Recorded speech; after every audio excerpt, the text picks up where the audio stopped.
Hello, and welcome back to my channel. This is my second video this week, but also second one of the year. Hello, welcome back to my channel. My name is Miracle, and it's Population Me. And for our first official video on this channel for this year, we are gonna do our first official anime review. This is something I wanted to always do. To be honest, I wanted to always review a show, but never wanted to react to it because me personally, reaction videos are good, but I never wanted to be a reactionary. I just like watching them and giving my reviews, and I have no one to do it to, so I'm doing it to you. You're welcome. Anyway, let's get straight into it. My first anime that I'm reviewing today is actually not this year, and it's definitely not new, but the second season came out literally, I want to say this Monday, and it's called My Happy Marriage, and it's kind of a shoujo slash josei Netflix anime. And out of the many Netflix animes that came out during the same year, it is actually one of the better ones. Cough, cough. So, just to let you know right now, this is probably going to be spoiler heavy. So, if you want to watch the anime, but you don't want me to spoil too much about it, I'm going to try and keep it kind of brief because I think the first season came out in 2022 and the second season just came out like literally on Monday. So, I'm not going to make this a spoiler heavy, but if you're still worried about spoilers, do not watch this. But this is going to be broken into three parts. I'm gonna give my thoughts. I'm gonna give the summary, then my thoughts, then a rating, and if it's within that, give you if it's worth watching because season 2 is out. And if you don't want to watch it, you shouldn't just binge on an anime. It's Netflix, so usually they're hit and misses. But to get into it, the storyline is basically takes place in like ancient Japan, so like the 1800s or whatever.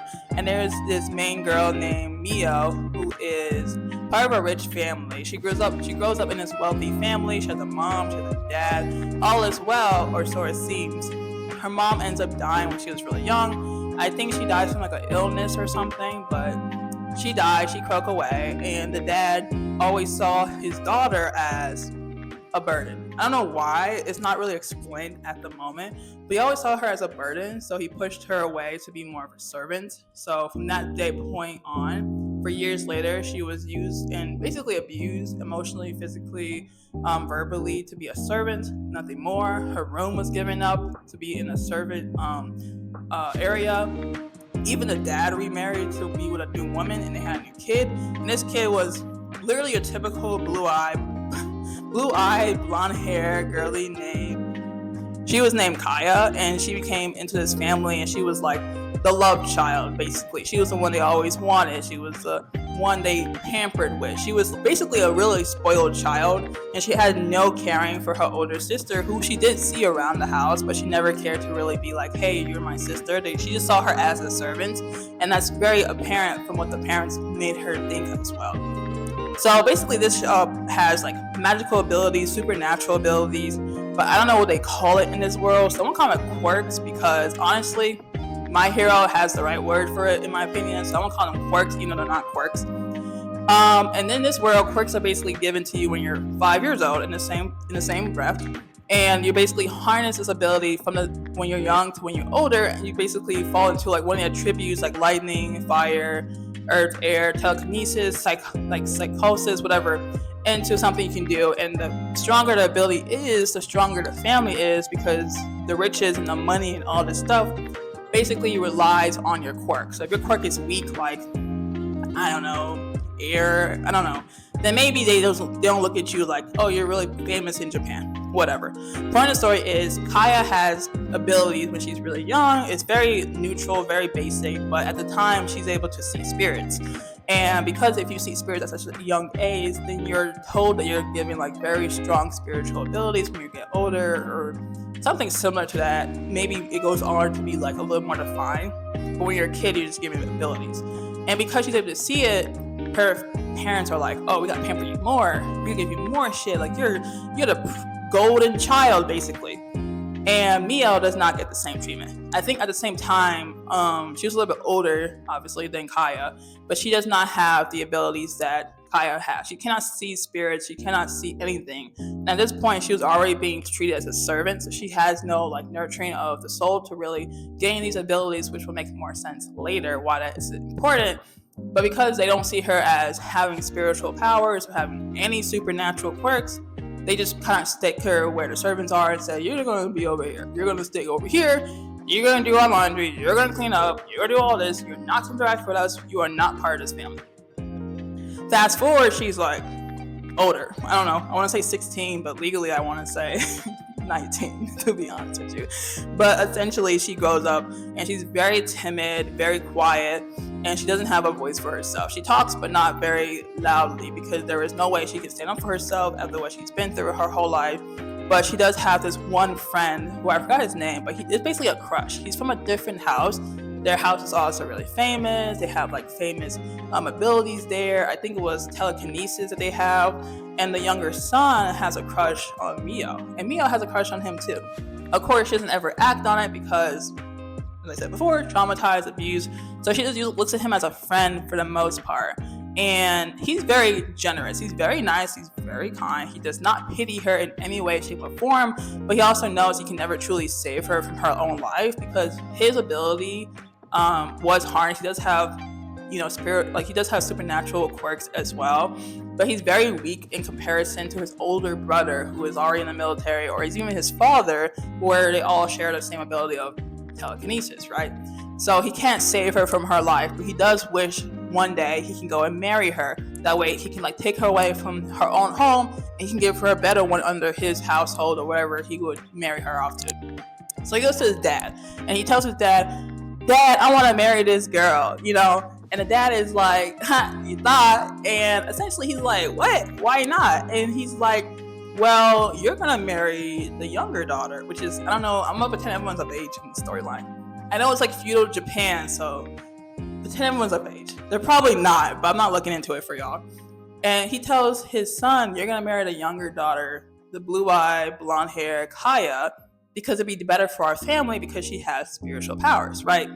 These powers harness a family's livelihood to stay rich and famous. So obviously, if you have someone who has two strong abilities to stay together, your family and the family they merge together with essentially just get stronger, right? You don't want two people who don't have abilities, or two people, one has abilities, one doesn't. So he's obviously like, no, you're not going with Mio, you're going with Kaya. And he does not like that. He does not like the sister. He knows she's a snobby person. She acts like she's holier than thou with no reason. So he tries to make his dad see reason and be like, I want to be with Mio. And he's like, you can't be with her because she's getting married off to someone else. And apparently his dad and Mio's dad was plotting something. They actually were going to marry off Mio to this other person altogether. His name was, I'm going to give you his last name. I don't remember his first name. But his name is Kudo. And he's considered like the general of the military in Japan. His ability is lightning based. He is attractive, hot, and fine as heck. But he's also really rude, cold, and arrogant in the same breath. And he already had multiple wives that he went through, which reality just meant that he was arranged to marry these women. They loved him for his looks, but left him because of his personality. So they kind of teamed up to be like, okay, well, Mio isn't doing anything for the family. She has no abilities. She's useless. We don't even see her as part of our daughter, part of our family. Duh. So they're like, you're going to be with this man. And Mio at the time can't stand for herself. She only heard the rumors about this guy, and she's like, oh my God, I want to be with him. But she can't fight against it, because if her own crush can't fight against it, he's a lot more talkative than her, she can't do that. And Kaya is having a great time with this information. She is like, haha, you're gonna go with this rude ass man, I'm gonna go with your little crush, like life is only up for me, She's such a snobby person. Essentially, she goes and lives with this snobbish person who at first glance does seem kind of cold, rude, doesn't even care that she's even there. He just thinks she's one of the many women that he's being forced to marry because he has no kids, he has no wife, and he is, I could think, the oldest of his siblings. He has a sister as well, but she's like, I'm not sure where she went. She left. I think she went to America. No, America wasn't alive. Maybe she went to America because the 1800s. Maybe she did. But he has no heir. He needs one because his own family is very strong in abilities as well. So it would be good of them to have that passed down, even if they were to be with someone like Mio, who has no abilities in the moment, right? And when she's there, she knows he's going to be like cold, arrogant, whatever. So she goes to the servant quarters because she does not know anything about being the wife of a household. She just knows you cook, clean, and take care of your husband. So she does just that. She becomes besties with the maid who take care of Kudo when he was young, and she's like in awe of how well Mio is taking care of the house, because she never expected someone like her who supposedly grew up in a rich household to even know how to cook. And then Mio's like, well, I was only told to do these things when I lived there. And then the maid is like, oh my god, you were abused. And yeah, essentially, long story short, we're gonna start rolling it through. The maid basically advocates for Mio to Kudo to be like, hey, Kudo, you have to be a lot more nicer to this girl. She is not like the other girls you have been with. She is a lot more timid, she's a lot more nicer, but she is hiding some traumatic stuff in her past. And you being this cold, arrogant person that you always are known for towards her is not helping her. If anything, you're gonna eventually push her away, but not in a way that everyone else was being pushed away. You're probably just like end up hurting her more or whatever. And he's like, yeah, sure, whatever. Like, go do your job, whatever. He likes the maid. The maid is like basically his nanny, but he's not like trying to dig out of all that. He's like still a general in the military. He still has a job, everything. But he starts to realize like, maybe the maid is right. Maybe I gotta watch her. Maybe I gotta look over her. And his sister comes to visit from America, and she's like, oh my god, you finally got a wife, da da da. And he sees Mio. She sees Mio, and she's like, oh wow, she's very proper in her speaking, all this stuff. But like anything else that she was supposed to be taught in, like embroidery, writing well, I guess, calligraphy, I don't know how to say it, and just learning how to walk very well. She doesn't know how to do those things because she was never taught. She's just a servant in her own family. So the sister teaches her these things, and in doing so, she falls in love with her as like a potential sister-in-law. So she's telling Kudo, like, you gotta take care of your wife, like, she's so cute, she's so amazing, take care of her, like she's the best thing you ever had, and she can make your world better. Because, you know, I don't know if she ever met her brother, like other suitors, and maybe she didn't like them, but she loves Mio. She's like, Mio is the best thing. Like, she's the best thing. She only wants the best for you. She is so nice, even though she has been through tough stuff, right? And no one knows what she's been through at this point because she is not telling people. But after some time, they start to grow in each other, right? He starts to care about her a lot more because he's realizing, oh, her past is bad. In other words, she basically wakes up a lot to nightmares and cannot sleep throughout the night. So he's heard her multiple times. The maid has heard her multiple times. So they've both been very worried for her and have realized, like, oh, we have to take better care of her. She's not just another person using us for our name, our money, and our wealth, whatever, right? So he starts to love her like he's supposed to, but it starts off with like caring, making them be like more friendly with each other, more cordial. Then he realized, oh, I do love her. Like she's actually a really good person, and I do want to take care of her and treat her right, and all this stuff. And it's supposed to be apparent to people outside of their little soon-to-be arranged marriage that they are actually really good for each other. They are actually really good. Like, Mio loves Kudo. She wants to take care of him. Whether or not it's part of her trauma speaking, probably is. But Kudo is like trying to take care of her almost like she's a stray kitten, like wanting to make sure she's fed, bathed, washed, whatever. But also being like, you need all the love that you can get because you have none, right? And at this point, switching over to a different family, unfortunately, Kaya is with the crush, right? And Kaya she doesn't even like the crush. Let's be for real. She does not like the crush. She's only with him because she's making fun of him for not being with Mio, because she knows the crush loves Mio. But then she's like going down the street or something, I don't know, walking past Mio's new house. And she realizes, oh, her man's look kind of fine. And he's nice to Mio. And then she starts planning, like, oh, I'm going to be with Kudo now. I want to be with Kudo because Kudo's fine. And he got money and he got, she starts to be like the other girls that he had said no to. So essentially at this point, she makes this whole thing. I think at some point she like kidnaps, she got Mio to get kidnapped. She hired some people, whatever, tied her up in the old house they used to live in. And then she went to Kudo and tried to like be like, oh, look, I'm better than my sister. I am the one you always should be with, da da da. And Kudo is his old arrogant, cold self and is like, girl, who are you and why are you in my house and where is my wife? Get away from me. And Kaya's like, hello? I get my way? How is this possible? And he just was like, get away from me before I have to like, do something to you that you will not like. And he basically threatens her with his magic of lightning. And she's like, yeah, he look cuckoo beans, but I don't want to mess with that because I don't want him to harm me next in case, things go wrong. But at this point, he doesn't tell him where Mio is. Mio is stuck in the house, tied up somewhere, and the house starts to catch on fire. And at this point, she can't get out. She's like tied up pretty badly, and something occurs when she's tied up in a fire. Her magic abilities start to come to life. And at first, it comes to life in a bunch of like old memories from before her mom died, when she's hanging out with her at this really big cherry tree behind the house.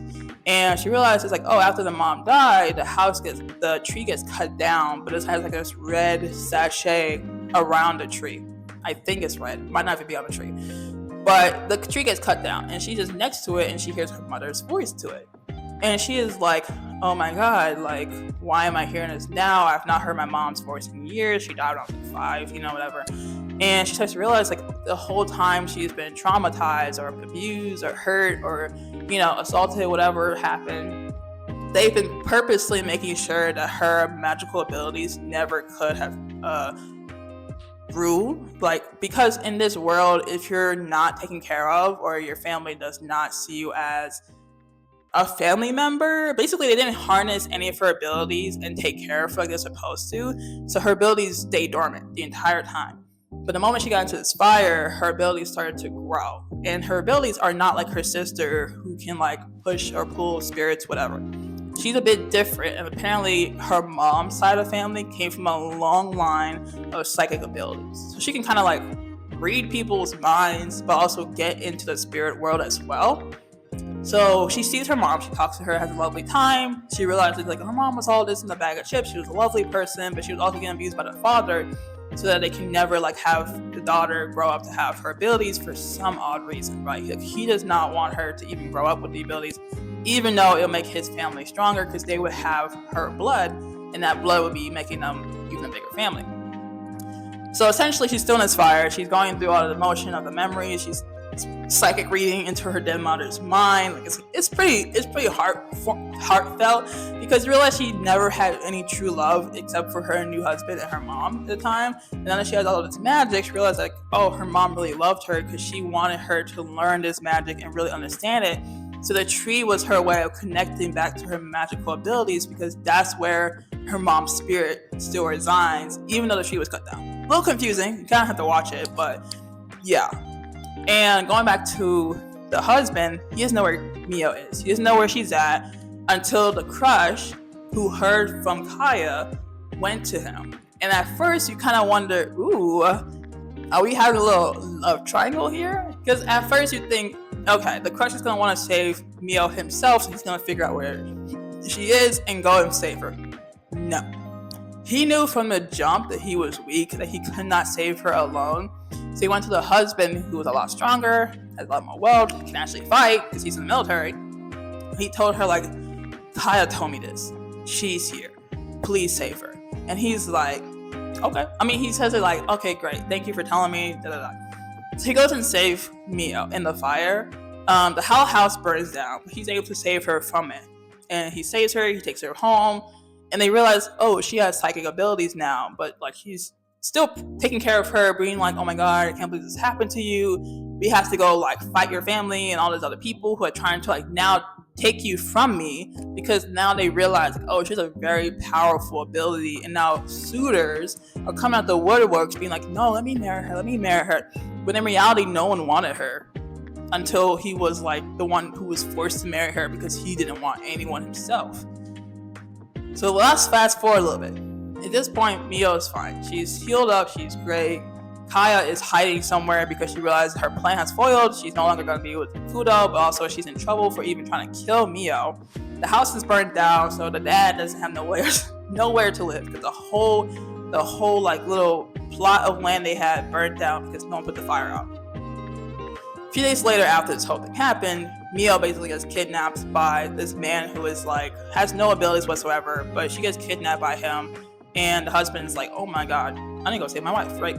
He goes there, finds out that the person who kidnapped her was her supposed cousin. Not sure where he was this entire storyline, but he's like, we've been watching over her to make sure her abilities never truly came out, basically stayed dormant.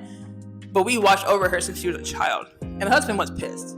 He was like, oh, so y'all knew that she was being abused as a kid, all this stuff, but you want to help her? And he's like, well, we didn't like it, but we were here to make sure that if anything was to happen to her when she has an ability, that it was always going to stay within the family, and we're the family. And it's like, the dad was easily willing to give her up just to like push her out of the family because he wanted her abilities to stay dormant. But now that they're like alive again, it's like, oh, let me just make sure she's safe here. So the husband and the cousin fight, and the cousin has no abilities, but he uses like technology to basically make up for it. And the husband basically wins because they're gonna kill each other. And at this point, Mia woke up and was like, stop it. Hello, stop it. And they realize that they're basically more or less on the same team. They both want to make sure she's protected now. The husband doesn't want her to be taken away by the people, doesn't want the family to see her no more, and the cousin wants to make sure no outside forces are trying to take Mio for themselves because she has this amazing ability as a psychic now. She can't really use it, but the one time she did use it, it was very interesting that her bloodline was trying to be dormant this whole time. And so she stays in this place, right? She stays home. She stays with the cousin because at this point, only real family that really cared about her even a little bit. And the husband has to go do some military stuff that comes out later as like there's some zombies or ghouls or anything, like something weird spiritually is happening, and he can't fight off with his lightning. And he accidentally goes out by himself, gets stuck in a spirit realm. I can only assume it's called that, and is fighting off a bunch of ghouls, bunch of nightmare ghoulish things that he has seen in his own memories, and he's stuck in his mind. And I guess some of the people he works with finds him, takes him back to the cousin's home, where Mio is like, oh, I need to save my husband. Like, he's gonna die because he's stuck there and he's fighting off these like millions of like little spiritual ghouls or whatever trying to kill him in his mind. And she's like, well, the only one who can do it is me because I can enter the spirit world and I'm a psychic. She touches his head or whatever, and she's like, hey, like, save him. I don't know. Long story short, she saves him. It's very emotional, very beautiful, but she saves him. And it's just a lovely time. Like, literally, he gets saved. It's the morning again. They're celebrating. They are in love with each other. They're not even married at this point. They're just arranged to be married. But at this point, they really are a happy couple. Like, they kind of understand each other a lot more. Like, no longer is Kudo this cold, emotional person, and she's no longer this timid little girl. She's just still kind of timid. Her voice is very quiet. But she's able to express herself a lot more, which is amazing. And then in the end of it, because the house burned down, the dad and his new wife basically nowhere to live, so they just kind of like bounce around. And because Kaya was the one who basically started the whole fire and all this stuff, Kudo found her and then like pushed her away from her own family, basically sending her off to be a servant for a different family away from where she used to live, but just to close her back, just so that she can know like this is how it is to be like a shitty person, basically. And she's just happy she's alive. Like, he did not feel any loss in knowing that he did not get her, but you can tell he very much cared for her because he was willing to put aside like the love he had for her if it meant her being saved by someone else. So that's where we are. And the next season, I can only assume it's only going to explain more about her magical abilities because we did not do that at all, except to tell you that she has them now. So it's probably going to be a lot more convoluted. But that is the whole summary in what I can remember from like 2 years ago. I did not recently watch it, but I remember season 2 is out today. So I was like, I might as well tell you guys if it's good or not. But my quick little thoughts are really good storyline.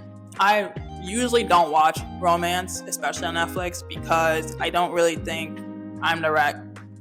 I don't knock the audience out. Like, I don't want romance. But because it was romance, action, and it's also a josei, and it was just really good overall, I just kind of saw it as like, okay, well, if the first 2 episodes aren't good, I'm just gonna drop it. That's how I do it. I watch a few episodes of the new season, and then I tell myself, if it's not good anymore, I don't need to watch anymore because, you know, it's a bingeable system of Netflix. But I loved it. Like, I was actually really good. I'm glad everyone had to just do the good and the bad. Like, the good people had good things happen to them eventually. The bad people, we dusted them off. We told them to get away, and they got away. And it was great. Like, I literally loved it. And I told my friends about it too. And they've watched it and they loved it too. And now that season 2 is out, which I did not think we are going to get a season 2. I mean, it makes sense, but like, there are certain animes I don't get season 2s at all, and they're also good, so I didn't think Netflix would be the one. But now that we have season 2, they can explore more about the relationship, show her powers more, hopefully keep her family in the past, because I do not want to know where Kaya is. I don't want to know where the dad went. Like, I just don't want to keep them back in the first season, to be honest. But they're such a good family. I hope she does raise her voice a lot more, because she is so timid, and obviously years of abuse can do that to you. But I hope like she gains more of her ability to be herself and not feel the need to like please everyone anymore. But it's a really good storyline. I am excited for season 2, so my rating would be like an 8 out of 10. It's not a 10 out of 10 because I don't know. I think if it was longer, they could have fleshed out some things. But obviously season 2 is out, so we'll see if that improves it. But I would recommend watching it. Like, My Happy Marriage is literally on Netflix still. It's on other sites too, I'm sure. I'm pretty sure it's on Crunchyroll if you're really looking for it. But yeah, I honestly loved it, and I will be watching season 2. Hopefully it's all out because I will be binging it. But other than that, that's my first review of anime this year, and to be honest, it wasn't that hard. I think I had to like practice what I had to say at first, because I haven't watched this anime in 2 years, and I wasn't gonna rewatch it because I did remember the major parts. I just couldn't tell you like the minor details. Obviously spoiling, but also like it's important for the story to tell certain things. So hopefully I did a good job. If not, we'll get better with practice or whatever. But yeah, that's the first one, and I hope you guys enjoyed this video and you watch for the next week's video. But we'll see how often I do these. It's still a talking video, but obviously commentary. But we'll talk again next week. So happy Wednesday, happy hump day. It is Wednesday today. But I'll see you guys next time. Bye bye.